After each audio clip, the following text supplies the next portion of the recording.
주안의 만나 2월 5일 목요일 묵상을 함께 나누도록 하겠습니다. 오늘 말씀은 요한복음 2장 13절에서 25절까지의 말씀으로요. 성전 청결 사건이라고 하는 제목으로 함께 묵상을 나누도록 하겠습니다. 오늘 본문에서는 예수님께서 예루살렘에 올라가셨을 때에 인간의 탐욕으로 가득 채워져 있었던 성전을 청결하게 하신 사건에 대해서 말씀을 하십니다. 우리가 오늘 말씀에 들어가기 전에 어제 보았던 그 내용을 잠깐 짚고 넘어가겠습니다.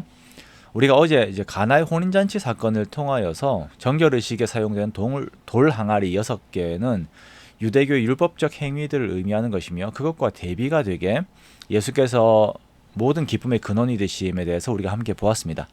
이 내용과 함께 요한은 의도적으로 시간의 순서를 바꾸어서 성전 청결의 사건을 바로 가지고 옵니다.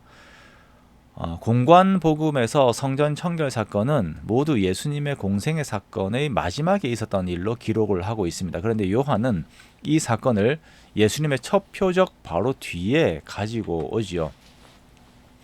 그러므로 오늘 본문은 가나의 혼인잔치 사건에 대한 주석의 역할을 하고 있습니다.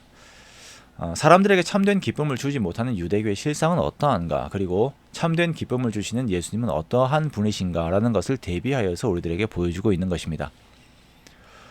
예수님께서 예루살렘에 가셔서 성전 안으로 들어가셨습니다. 당시 성전이라고 함은 유대교의 가장 큰 상징입니다. 구약 시대에도 이 성전은 그 자체만으로 사람들에게 의지할 만한 대상이 되었습니다.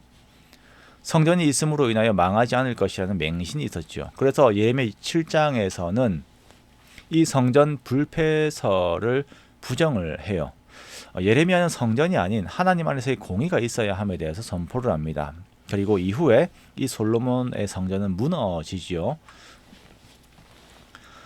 그리고 예수님의 시대에는 헤롯 성전이 있었습니다. 이 헤롯 성전 역시 그 자체만으로 사람들의 마음에 경외감을 주었습니다.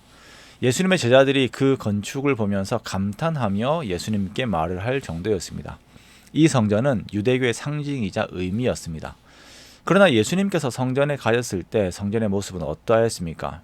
그곳은 장사꾼들의 탐욕의 장소였습니다. 6월절에 한 몫을 잡아보려고 하는 사람들로 가득 차 있는 곳이었습니다. 소와 양과 비둘기 파는 사람들과 돈 바꾸는 사람들로 인하여 시끌벅적합니다. 이들의 눈은 모두 어떻게 하면 사람들에게서 더 많은 돈을 벌까라고 하는 것으로 가득 채워져 있습니다.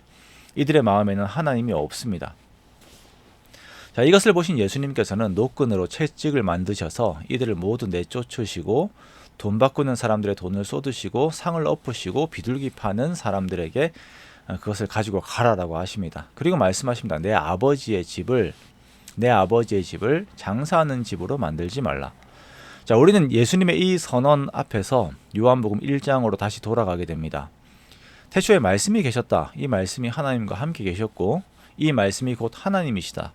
만물이 그로 인하여 창조가 되었고 이 말씀이 육신이 되어 우리 가운데 거하신다라는 말씀입니다. 말씀이 육신이 되어 오신 예수님께서 하나님의 집, 하나님께 예배하는 곳, 그리고 공관복음의 표현에 따르면 기도하는 집인 성전이 이렇게 부패되고 망가져 있는 것을 용납하지 못하시는 것입니다. 예수님께서 이 땅에 오셨을 때에 이미 예수님께서 인격을 가지신 성전으로 존재하셨습니다. 예수님께서 이 땅에 오셨을 때에는 건물로 된 성전은 별 의미가 없습니다. 그러나 별 의미가 없는 성전이라도 이렇게 경홀히 여김을 받는 것을 예수님께서 용납하지 않으시는 것입니다. 영적으로 무너진 성전을 향한 거룩한 분노는 하나님의 집을 사모하는 아들의 그 지극한 열심이죠. 이 사건을 두고 유대인들이 말합니다. 내가 이런 일을 행하니 무슨 표적을 우리에게 보이겠느냐? 즉 당신이 메시아라는 증거를 어떻게 보이겠느냐라는 물음을 던지는 것입니다. 이에 예수님께서는 이 성전을 헐라 그러면 사흘 동안에 일으키리라 라고 말씀을 하십니다. 그러자 유대인들은 아니 46년 동안 지은 성전을 내가 어떻게 3일 만에 일으키겠느냐라고 말을 하지요. 자, 그러나 예수님께서는 성전된 자신에 대한 말씀을 하시는 것이었고 이 부분에 대해서는 유대인들이 깨닫지 못합니다. 유대인들이 그들에게 참된 삶의 기쁨을 줄 것이라고 여겼던 성전의 실태를 보았고 사람들의 마음을 헛되게 빼앗는 그것에 대한 예수님의 분노를 보았습니다. 그리고 우리는 예수님께서 우리의 삶의 참 의미가 되시며 우리가 찾는 참된 기쁨의 근거가 되심을 다시금 바라보게 됩니다. 자, 오늘 우리들의 마음을 사로잡고 있는 이 성전 안의 모습들과 같은 것들이 있죠. 이것이 나에게 기쁨을 줄 것이다 라고 우리가 붙잡으려고 하고 나도 모르게 습관화되어서 내 삶 옆에 있는 그런 것들이 있습니다. 그런데 그런 것들에서 이제 떠나서요, 우리의 참된 기쁨의 근원 되시는 예수님께 우리의 마음들을 드리며 의지하는 우리가 되기를 원합니다. 그렇게 주님 안에서의 삶, 주님 안에서의 기쁨들을, 그 삶들을 누리는 저와 여러분 되시기를 주님의 이름으로 축원합니다.